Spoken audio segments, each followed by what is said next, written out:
Espiritismo sem mistério.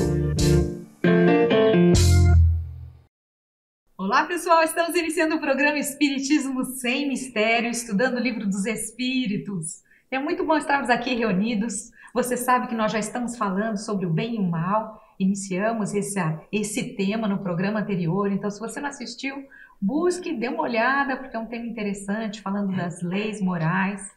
E hoje daremos continuidade, então. Pegue seu livro, seu caderno, vamos em frente. Eu sou Solange Salman Godoy, junto com o nosso querido André Luiz Ruiz. Como vai, André? Olá, Solange! Olá, queridas irmãs, queridos amigos! Temos essa satisfação de fazermos o nosso último programa de 2023. Hoje, 26 de dezembro, esperamos que você possa ter tido uma celebração natalina cheia de amor, de proximidade a Jesus, não tanto de proximidade à mesa, onde a gente encontra aqueles acepipes agradáveis, aqueles sabores diferentes, mas que, além disso, você possa ter dado espaço no seu coração para o sentimento de simplicidade, de bondade, de espontaneidade do Divino Mestre, que é justamente a causa da nossa comemoração natalina. Jesus é que merece o presente, não somos nós. Afinal, foi Ele que nasceu. E a gente costuma dar presente para quem nasce. E nesse momento, o presente que você deveria dar a Jesus, como todos nós deveremos nos lembrar disso, é o seu coração generoso, é a sua atitude nobre, para que este ano seja também um momento de elevação do nosso espírito, não apenas na celebração natalina. Todos nós estaremos iniciando um novo ano com um outro projeto. Todas as modificações que se esperam para a humanidade tornar-se regenerada vão exigir de cada um de nós transformações. E em 2024, você está sendo convocado pelas leis espirituais a se tornar muito, muito melhor, para que não tenha o risco de ter que passar 10.000 anos num planeta mais atrasado, que é o destino daqueles espíritos que não poderão permanecer na Terra. Não é ameaça, é consequência. Então, dentro das leis espirituais, nós estamos estudando o bem e o mal. Já fizemos isso no programa anterior. E hoje estaremos dando continuidade a essas mesmas questões, não é, Solange? É mesmo, já podemos colocar para vocês relembrarem, não é? O nosso primeiro slide, mostrando aquelas imagens bonitas, essas imagens divinas dos planetas, quantos milhares de planetas, estrelas nesse universo gigantesco, essas leis divinas, leis morais, leis que regem todo o universo. Então, tudo isso chegando até nós, aos homens aqui embaixo, as leis, as tábuas de Moisés, como vocês estão vendo, e assim, essas imagens que nos exortam. E essa imagem inicial, Solange, essa primeira que está no centro, nos remete à lembrança da estrela de Belém, não é? Uhum. Aquela luz que veio do alto para iluminar o local em que os magos, os reis magos, encontraram aquele que foi o menino rei, né? O Senhor que nasceu naquela noite. A manjedoura. Na manjedoura, isso mesmo. Então você vê, essa é uma simbologia que demonstra a superioridade, a lei divina, a lei superior que rege todas as coisas e que guiou os sábios do Oriente a encontrarem a cova pobre onde o Filho de Deus tinha nascido naquela noite. Então, nós estamos sendo convocados também a transformar a nossa vida de uma cova pobre em uma missão, um semear que enriqueça os corações alheios. Por isso, é importante saber do bem e do mal. E mais importante, saber por que nós nos deixamos levar por coisas que não são essenciais. Por que nós vivemos de modismos? Por que nós damos valor a coisas que não têm valor? Quanto nos iludimos, quanto nos deixamos hipnotizar por bobagens que nos levam à infelicidade? E você já notou que todo ano o povo canta, no fim do ano, né, na passagem de um ano para o outro, muito dinheiro no bolso, saúde para dar e vender, e continua sem dinheiro, continua jogando a saúde no lixo, continua estragando cada dia, cada mês, cada ano com tolices. Então, não adianta viver desse simbolismo que não representa em nós nenhuma melhora. A gente comemora a ida do ano velho e a chegada do novo ano, mas a gente nunca comemora a ida do homem velho e a chegada do homem novo, do ser humano melhor. Porque nós continuamos com os mesmos defeitos e às vezes pioramos os defeitos que nós temos em cada uma dessas comemorações. Pensemos se isso está sendo eficiente. Se essa comemoração, esse simbolismo de usar roupinha branca, de pular ondinha, está fazendo algum efeito na nossa essência espiritual. Porque o bem e o mal vão nos fazer pensar a esse respeito. E a primeira pergunta que nós temos hoje já vai nos remeter a essa discussão, Solange. Vamos vê-la? Vamos lá.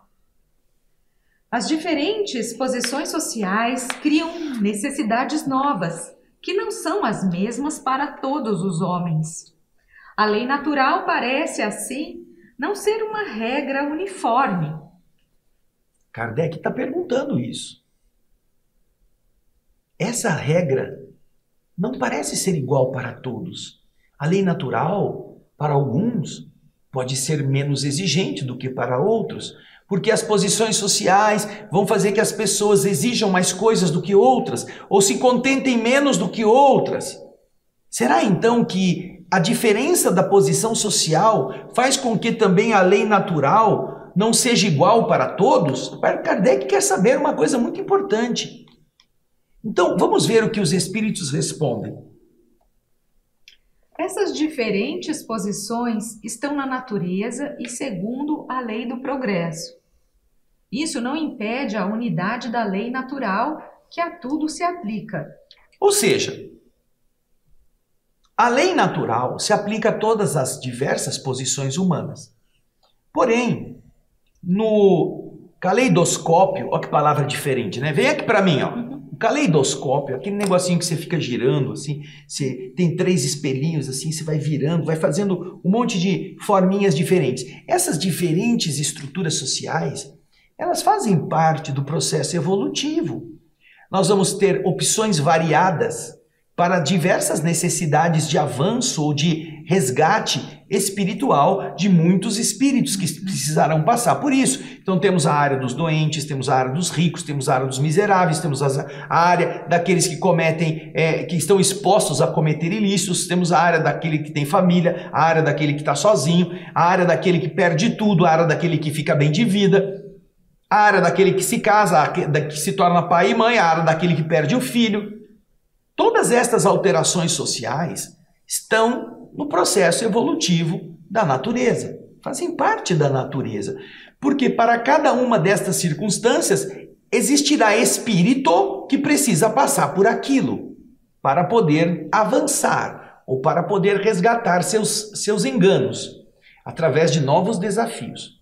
Porém, como disse aqui, a todos eles, a todas estas posições, a todas estas coisas, a lei da natureza se aplica igualmente. Não há uma exceção, não há um senão. A lei natural só se aplica a esses indivíduos que estão nessa condição X e não se aplica aos outros. Não.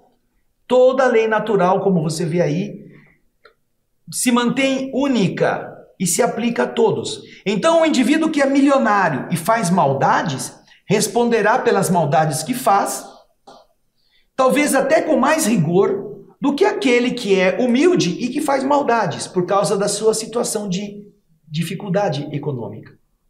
Porque também a lei natural será usada para levar em consideração os diferentes estados de percepção, de tentação, de egoísmo, de interesse mesquinho que estará envolvendo cada uma das... O roubo é o mesmo, mas a causa, o porquê, qual a dificuldade, justificará em um aquilo que não justificará em outro. Cada caso é um caso. A lei natural continua prevalecendo igualmente, na sua unidade. O crime será um crime, porém existem peculiaridades que vão fazer com que um responda até com mais responsabilidade do que o outro. que precisou fazer daquela forma para uma sobrevivência na área do instinto. Veja só, a lei natural. Nós vamos chegar a ela quando falarmos dessas questões da lei de destruição. Um homem é levado à guerra. Ele não declarou a guerra, foi o seu país, seus governantes, e ele é obrigado pela lei a ir para a guerra. Então a pergunta de Kardec: o homem é culpado por ter que matar o seu irmão numa situação de guerra? Aí os espíritos respondem: não, ele não pode ser culpado por ele estar defendendo a sua vida em relação à vida alheia, porque ele tem um instinto de conservação. Ele estará com medo e ele vai tentar matar quem vier atacá-lo, porque o instinto o obriga a fazer isso. Porém, ele é responsável por toda a crueldade que ele empregar para matar. A crueldade não é própria do instinto. Ela é reflexo pensado. Ela é uma coisa escolhida. É uma coisa que a inteligência cerebrina está planejando para fazer o outro morrer sofrendo. A crueldade é de responsabilidade do indivíduo. Então, ela serve para todos. Agora, se aquele indivíduo que poderia estar em sua casa, ele tem ânsia de matar e ele quer se alistar para ir para lá e dar tiro nos seus semelhantes, ele não está sob essa escusa. Ele está querendo ir para matar. Ele tem um instinto de matador. E ele vai matar sem precisar, com a desculpa de que ele está na guerra se protegendo. Para esse aí, a intenção interior dele não é a de estar se defendendo, é a de matar seu semelhante. Portanto, ele já está sendo cruel.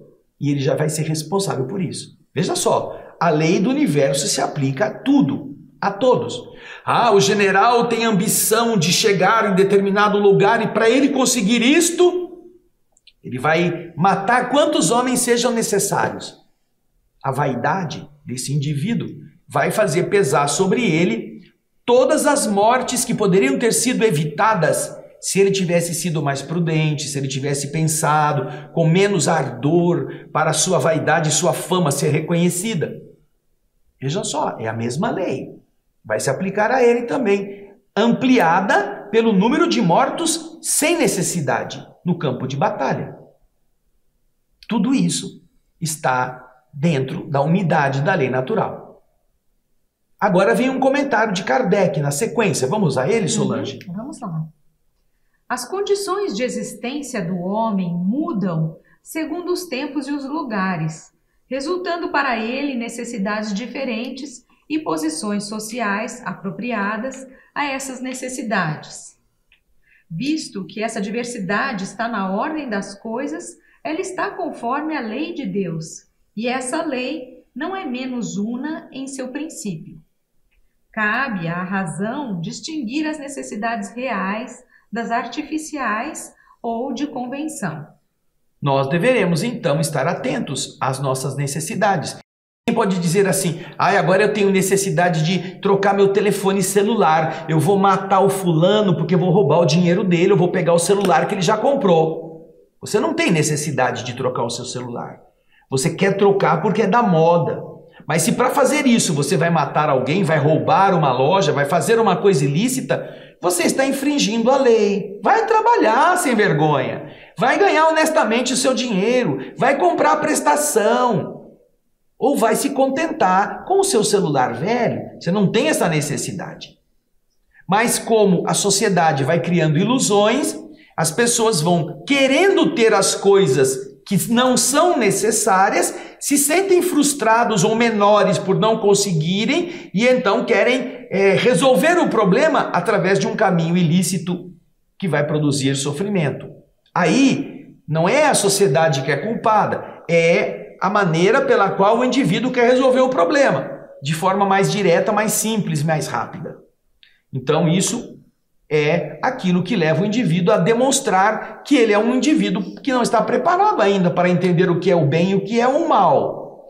Mas a sociedade vai melhorando, vai mudando suas características e isso faz parte da lei divina. O progresso vai gerar novas necessidades. E eu não estou me referindo aqui a necessidades fictícias. Estou me referindo a necessidades básicas. Você viver com mais conforto, precisamos ter água encanada. Você precisa se desfazer do seu lixo doméstico. É importante ter uma coleta de lixo para levar para o local correto. Antigamente o povo jogava no terreno baldio, lembra?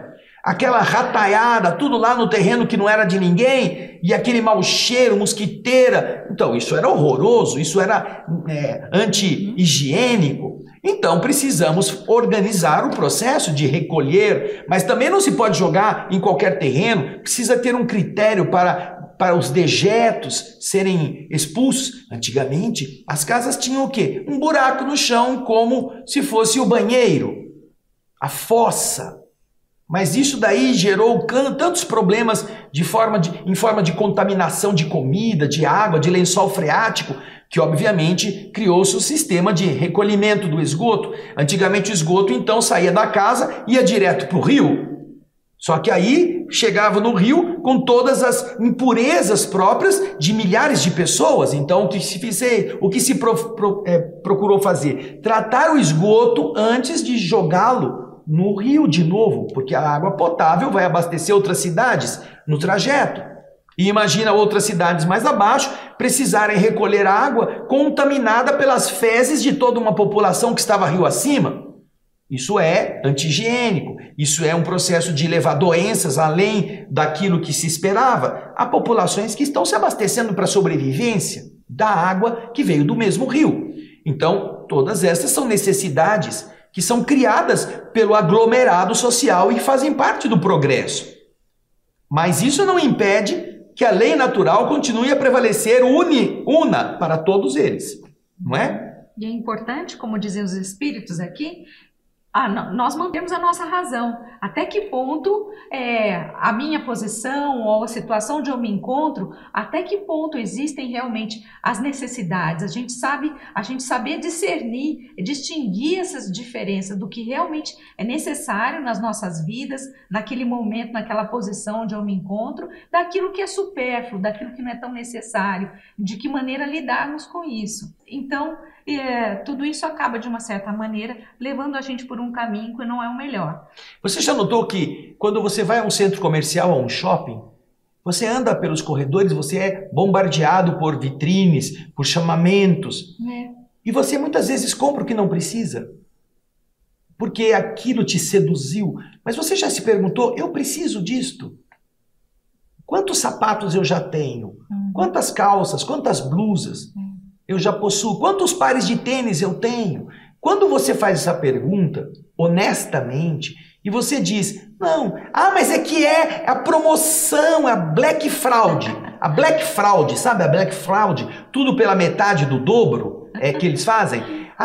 Tem um desconto. Você não está comprando o produto, você está comprando o desconto, mas quando você compra o desconto, você ainda paga por isso. Paga por uma coisa que você não precisa. Você vai gastar muitas vezes sem poder e sem estar sendo obrigado. Mas é a ambição, é o desejo, se eu não comprar, outro vai comprar, eu vou, então não vou perder a oportunidade. Isso não tem senso, isso não é racional. Então pergunte sempre isso, eu preciso disto? Isso vai me fazer falta? Eu já não tenho? E quando você então define que você já tem, você não compra. Você passa por aquilo e aquilo não te incomoda. É a história do Sócrates, o filósofo Sócrates, quando passeava pela Ágora, em Atenas. A Ágora era o local do mercado, era o shopping de antigamente, onde tinha um monte de tendas, um monte de lojinhas, cada uma oferecendo alguma coisa. E ele andava pela Ágora, quando tinha tempo, juntamente com seus seguidores, e um dia um aluno pergunta para ele, mas professor, o senhor fala tanto da nossa independência em relação à matéria, mas o senhor está sempre aqui na Ágora, o que o senhor vem fazer aqui, ver todo esse povo aí comprando coisas? Ele diz, aqui meu filho eu me distraio. Como assim? É que aqui eu vejo como eu sou feliz sem precisar de nada destas coisas. Ele ia à Ágora para ver como ele era feliz sem depender de nada daquilo que estava exposto. Mas as pessoas vão nos shoppings da vida frustrar-se. Eu quero ter isso, mas não tenho dinheiro.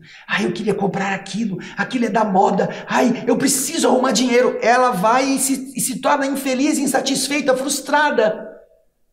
Ou então endividada, porque mesmo sem ter dinheiro, ela acaba comprando na prestação. Só para ter o prazer. E depois chega em casa, põe no armário e fica com a dívida para pagar em 12 vezes. Que ela não precisava ter feito, não é mesmo? Então essa é uma ilusão que os espíritos estão respondendo. Nós precisamos, como a Solange realçou bem, usar o raciocínio, a inteligência, para que a gente possa, de verdade, não cair nas armadilhas da sedução, que a vaidade propicia. Não são os comerciantes os culpados. É a fraqueza humana. É o querer ter algo que você não precisa. Mas quando você entra numa loja, ninguém vai dizer assim, por acaso a senhora já viu se a senhora precisa desse produto? Ninguém vai dizer isso para você. A senhora tem certeza que a senhora vai gastar essa dinheirama toda sem precisar? Porque, olha, custa caro. Nenhum vendedor vai dizer, nossa, aproveite, tá baratinho, tem desconto, a senhora paga no cartão. Vão tentar empurrar você o máximo que puderem. E então você vai cair, porque vai se sentir tentado e não terá dito, não preciso. Mas a dívida é você que vai pagar, não é o vendedor, não é o dono da loja, é você. Então, essa infelicidade pode ser evitada se você tiver a inteligência, porque você a tem, mas se a estiver utilizando, porque muitas vezes não está.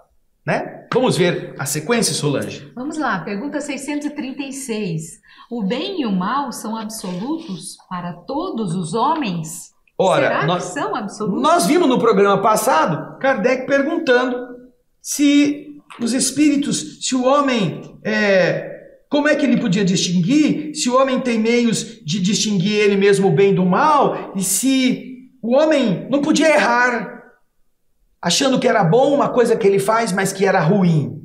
Tudo isso nós já discutimos no programa passado. Agora Kardec chega assim, com a faca bem no local do machucado. Quer dizer, para todos os homens, o bem e o mal são absolutos. O que significa isso, hein? O que é ser absoluto? Ou seja, para todos os homens aquela conduta é sempre má ou é sempre boa? Ou seja, dá dinheiro... É meio relativa, dependendo do caso é meio mais ou menos. Dá dinheiro para o pobre é sempre bom? É sempre mal? Falar a verdade na cara das pessoas é sempre correto? É sempre absoluto? Ele está querendo informações a esse respeito. Os padrões morais são absolutos para todos os homens? Vamos ver a resposta. A lei de Deus é a mesma para todos, mas o mal depende, sobretudo, da vontade que se tem de fazê-lo. O bem é sempre bem e o mal é sempre mal, qualquer que seja a posição do homem. A diferença está no grau de responsabilidade. Então, veja só. O mal é sempre o mal e o bem é sempre o bem. A verdade é sempre a verdade, a mentira é sempre a mentira. Porém, veja só, você tem prazer de jogar na cara de uma pessoa uma verdade. Ela foi pega fazendo coisas erradas e você descobriu isto. Só que você quer humilhá-la, você quer fazer ela se sentir mal. Você quer denunciá-la publicamente, então você aproveita o momento e joga na cara da pessoa a verdade, quem ela é. Você está fazendo em nome da verdade? Você está fazendo em nome do seu desejo de ferir? Diferentemente, se você chamasse a pessoa e dissesse para ela, minha filha, olha, eu sei, eu já vi que você já fez essas coisas assim. Não faça de novo, eu não vou publicar isso, mas eu queria pedir a você. Não adianta você querer bancar a santa se você não é. Fique na sua, é diferente. Você está querendo ajudar a pessoa, dando um conselho. Porém, quando você usa a verdade como uma faca para ferir e para jogar na consciência de todo mundo e jogar todo mundo contra aquela criatura para humilhá-la, você não está usando a verdade. Apesar da verdade ser um bem, a maneira como você utiliza isto pode ser um mal. Pode estar encobrindo uma coisa que de verdade não é aquilo que diz. Muitas pessoas são avarentas, não ajudam ninguém com a desculpa de serem prudentes, de estarem tomando conta para não faltar no futuro. Então elas vestem o defeito com uma palavra virtuosa para parecer que elas são boas, quando na verdade elas são apenas apegadas aos bens materiais. Elas são mesquinhas. E isso é mal, não é mesmo? Então, de verdade, a resposta dos Espíritos, põe de novo na tela a resposta.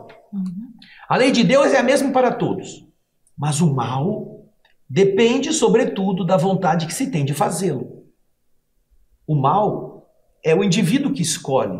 Então ele pode usar uma virtude para produzir malefícios para os outros. O bem é sempre o bem e o mal é sempre o mal, qualquer que seja a posição do homem. A diferença está no grau de responsabilidade com o que você vai praticar estas coisas. Quem você é, o que você está fazendo, qual a consequência dos teus atos.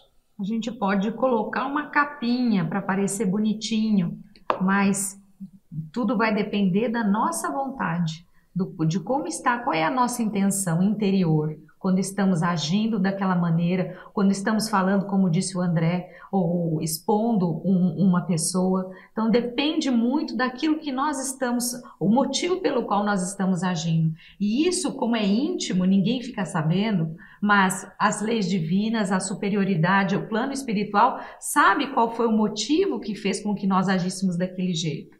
E aí sim, nós seremos responsabilizados ou não. É esta questão que nós citamos anteriormente, na questão da morte, matar alguém. O valor da vida é absoluto.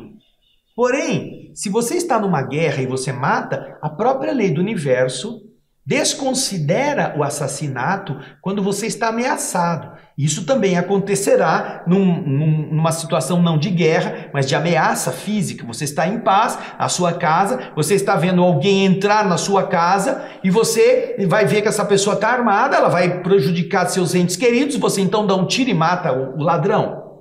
Você não queria isso, você se sentiu ameaçado, o instinto de defesa faz isso. Vai deixar ele fazer maldades para todas as pessoas e você, ai não, é que agora eu sou bonzinho, não vou deixar meu filho na mão do malfeitor ser estuprado. Não. A lei do universo sabe que a nossa tendência de proteção à nossa família vai nos empurrar para lutar contra aquele bandido. Quem está errado é o bandido, que entrou na casa que não era dele, para fazer maldades deliberadamente. Ele não bateu palma, ele não tocou a campainha, ele não pediu licença, ele pulou o muro. E obviamente quem pula o muro não tem boa intenção. Essa é a lei moral. Agora, é diferente de você estar andando na rua e ver um mendigo dormindo num ponto de ônibus e falar, vou tacar fogo naquele cara lá, vou ver o que ele sente. Aventura. Muitas pessoas morreram, fizeram isso com seus semelhantes. Jogaram fogo e atearam fogo e queimaram a pessoa viva. É a mesma coisa? Não, não é a mesma coisa. A morte é a mesma. Mas quem produz a morte está imbuído de outras intenções. Por isso é que há responsabilidade daquele que adota uma opção deliberada, daquele que está se defendendo de um risco que está correndo. Agora, se a Solange não tem nada para acrescentar, vamos para a pergunta seguinte que vai ajudar a elucidar isto. Vamos ver. Pergunta 637. O selvagem que cede aos seus instintos e se nutre de carne humana, ele é culpável? Comer carne humana, que coisa horrorosa! Meu Deus, ele vai para o inferno. Matou. Ainda não se contente, ainda comeu. E tem um indivíduo que matou um desafeto dele. Ele matou o cara que ele não gostava, tinha tido uma rixa.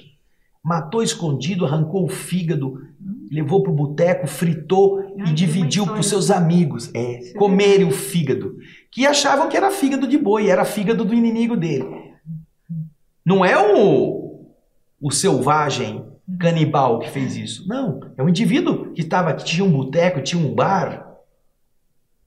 Então é a mesma coisa. Kardec quer saber no caso do selvagem.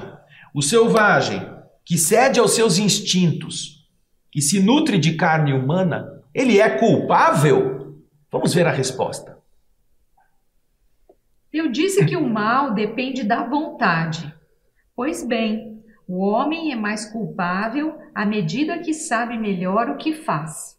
Então você vê, quem está vivendo numa sociedade como é a sociedade selvagem, em que estas coisas são feitas para a nutrição e não importa se é de gente ou se é bicho, naturalmente é menos culpável. Não é dizendo que ele é inocente, mas ele é menos culpável porque ele não tem conhecimentos da lei de forma consciente. Ele está vendo o outro ser como sendo comida.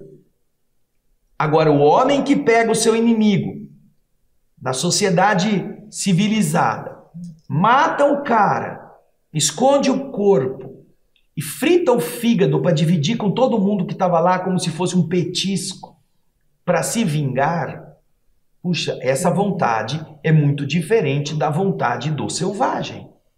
Apesar de ser um ato selvagem também. Só que é feito um ato selvagem por uma pessoa que se diz civilizada, que está vivendo em uma comunidade que ele sabe que é crime fazer isto. Enquanto que o outro está vivendo no meio do mato. Ele não tem noções morais mais avançadas para poder privar-se de um gordinho que está sobrando e que vai poder encher bastante a barriga dele, da tribo inteira. Né? Porque para eles aquilo lá é comida. Nós tivemos um acidente muito famoso, um avião que caiu nos Andes e que as pessoas tiveram que comer carne humana, porque não tinham o que comer para sobreviver. Essa escolha não foi dada pela consciência livre, foi dada pelo instinto de conservação. Não tem o que comer, tem os cadáveres das pessoas que caíram e morreram. Os que sobreviveram só conseguiram sobreviver depois de terem comido músculo, aquilo que estava disponível na hora para poder ter energia. Imagina do frio lascado que faz lá nos Andes, para que eles não morressem. Daí ser a condição diferenciada que faz com que também a lei do universo, que é una para todos, também tenha essas condições diferenciadas. Como nós vamos ver agora no comentário de Kardec, né, Solange? Já está aqui na tela para a gente comentar. As circunstâncias dão ao bem e ao mal uma gravidade relativa. O homem frequentemente comete faltas que, por serem a consequência da posição em que a sociedade o colocou, não são menos repreensíveis. Mas a responsabilidade está em razão dos meios que ele tem de compreender o bem e o mal. É assim que o homem esclarecido que comete uma simples injustiça é mais culpável aos olhos de Deus do que o selvagem e ignorante, que se abandona aos seus instintos. Dá para entender claramente, não é? É muito simples. Às vezes a sociedade coloca o indivíduo em posições muito mais elevadas e ele pode estar tomando conta de uma grande comunidade. Porém, as suas escolhas demonstrarão qual é o caráter da sua lucidez ou daquilo que ele vai precisar responder por já estar esclarecido naquela condição. Por isso que lá no universo, Jesus coloca, quando perguntam a ele qual era o maior mandamento da lei, ele coloca que o maior mandamento da lei, em primeiro lugar, é amar a Deus sobre todas as coisas. E ele diz, eis aí o segundo mandamento que é semelhante ao primeiro, amai o próximo como a ti mesmo. Toda a lei e os profetas estão nesses dois mandamentos, que representam uma só ideia, que é a do amor. O amor governa a vida. É o amor. Quanto mais elevado o indivíduo se coloca pela sua moralidade, pela sua capacidade intelectual, mais ele tem condições de entender o amor como fonte criadora. E ele precisará vestir todas as suas atitudes com essa veste. Muitos se valem das posições sociais avantajadas para exercer a crueldade do seu mando, o seu orgulho, a sua posição arrogante, a sua frustração de um dia ter obedecido e agora poder mandar. Faz com que ele pise naqueles que eram seus amigos de antigamente e que agora estão abaixo dele, porque ele foi promovido. Quando, na verdade, a lei do universo diz: quanto mais alto você estiver, mais amor você precisa pôr em tudo que você for decidir. Para que você não incorra no erro de colocar as suas frustrações na causa das suas decisões. Você deverá cada vez mais exercer a autoridade, não pela autoridade, mas pela capacidade de educar o indivíduo que está em erro, de uma forma amorosa, como os pais fazem com seus filhos. Nenhum pai, quando vê o filho fazendo coisa errada, gosta de puni-lo. Nenhum pai, nenhuma mãe. Mas às vezes precisa punir o filho. E às vezes essa punição vai acontecer dentro de um critério de explicação. Você vai ser punido porque você fez isso e você sabia que não devia. Mas se o filho não soubesse, o pai vai dizer: vem cá que eu vou te explicar uma coisa. Você não deve fazer mais essas coisas por isso, por isso, por isso. Então hoje você não será punido, porque você não sabia. Mas não faça novamente, porque se fizer, você vai ter castigo. Ora, sabedoria, amor. Não é bater por bater, para exercer o seu poder de mandar ou de impor. É amar. Você vai corrigir, ame aquilo que você está fazendo para que aquele ser seja melhor. Não para exercitar somente a sua autoridade, o autoritarismo. Autoritarismo é diferente de autoridade.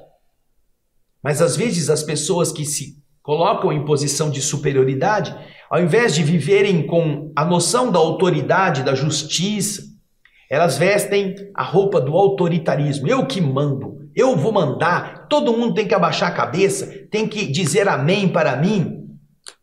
Isso é falta de amor. E é isso que aqui a gente aprende nessa resposta.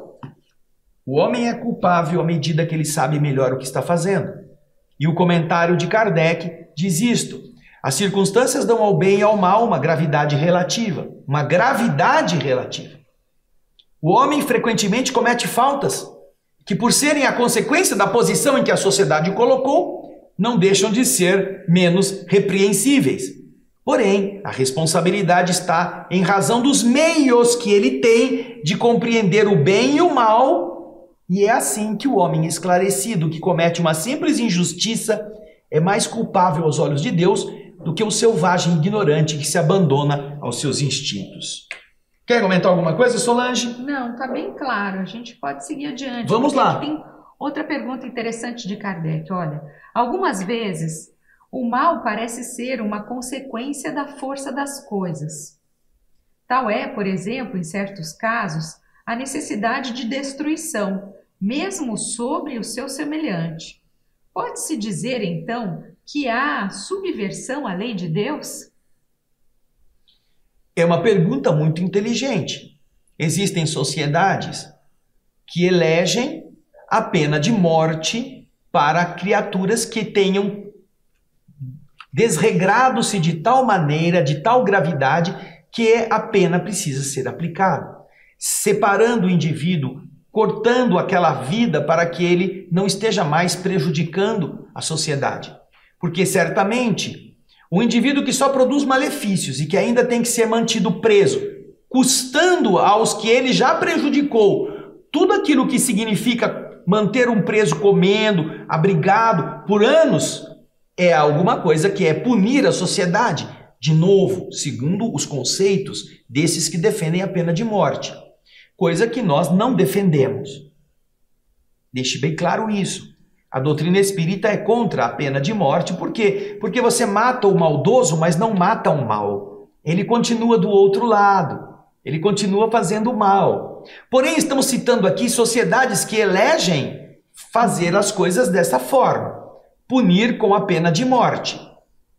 Então, Kardec está perguntando. Às vezes, a maldade vem da força das coisas.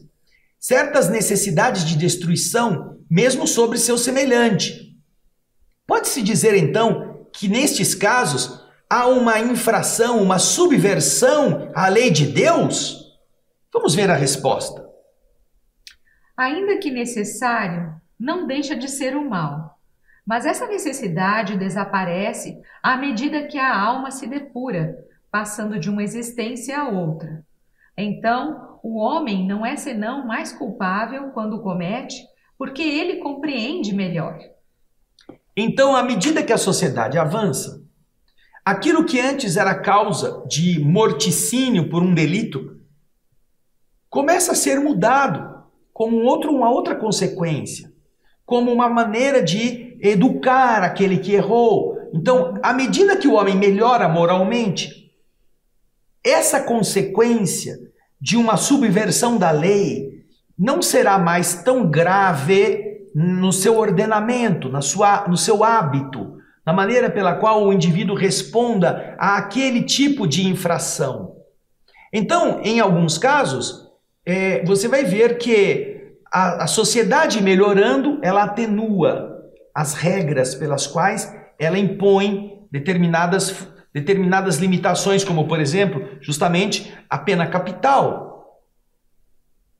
Daí seria importante que entendamos que quando acontece a pena de morte, quando alguém mata o outro com base numa lei que permita, isso não quer dizer que deixa de ser uma infração. Isso, né? Continua sendo uma infração. Deus, né? Aos olhos de Deus, isso ainda é uma infração. Mas é uma infração, vamos dizer assim, em decorrência de um atraso social no entendimento daquelas leis. Quando todos os homens que vão passar por esse processo evolutivo tiverem desencarnado, tiverem visto que erraram e vão reencarnar novamente, eles mudarão esse processo e vão dar um outro destino àquele tipo de punição, né? Isso é muito interessante. Temos mais uma última pergunta, não é, Solange? Temos. Qual é o slide 14, acho, é esse, né? Isso. Deixa eu pegar aqui. O mal que se comete, frequentemente, não é o resultado da posição que nos deram os outros homens? Nesse caso, quais são os mais culpáveis? Se são aqueles que nos deram essa posição ou nós mesmos? Que cometemos. Que cometemos o ato? Quer dizer, ele está perguntando se esses dois lados têm culpa. Eu vou dar um exemplo simples e rápido. O fulano antigamente era um carrasco. Ele tinha que cortar a cabeça das pessoas. Aí era aquela história. Quem está matando é ele, que está matando com a faca, com o machado. Realizando a ação. Ou aquele que pôs ele lá para ele fazer isso. Não é só nesse caso, mas em todos os casos semelhantes se aplica essa resposta. Vamos vê-la? Vamos. O mal recai sobre aquele que lhe é causa. Assim, o homem que é conduzido ao mal pela posição que lhe é dada pelos seus semelhantes é menos culpável que aqueles que lhe são a causa, porque cada um carregará a pena, não somente do mal que haja feito, mas do que haja provocado. Então, o mandante, aquele que pôs as coisas para que aquela coisa acontecesse, ele é mais responsável, em alguns casos, do que o executor, que teve que fazer aquilo como um dever de ofício, ou porque foi posto ali e ele está precisando praticar aquilo. Ele tem a responsabilidade, porque ele poderia dizer, não, eu não quero mais esse trabalho para mim. Porém, quem manda ele fazer isso é mais responsável do que ele, porque poderia já ter feito de outro modo e não mais daquela maneira. E mesmo porque a intenção está com ele, essa vontade de executar ou de realizar a ação, apesar dele não ter realizado, ele está mandando que isso aconteça. É isso aí. Então a intenção é desse ser também. Isso mesmo. E é isso aí, mas então, esse tema continua. No ano que vem nós vamos nos ver, não é mesmo? Nós vamos ficar muito felizes de estar, se Deus permitir, de volta no Espiritismo Sem Mistério no ano de 2024. Aproveite bem, medite sobre o bem e o mal, porque o novo ano vai nos permitir meditar bastante a esse respeito através das nossas escolhas. Escolha melhor para que coisas melhores te aconteçam. Isso. 2023 foi um ano desafiador. 2024 com certeza será também. E nós estaremos sempre nos pautando. Por isso que o Espiritismo é tão bonito, porque nos ajuda a esclarecer, a nos posicionarmos diante dos desafios que nós vamos enfrentar. Então, feliz ano novo. Abraço. Beijo grande para vocês. Até. Tchau, gente.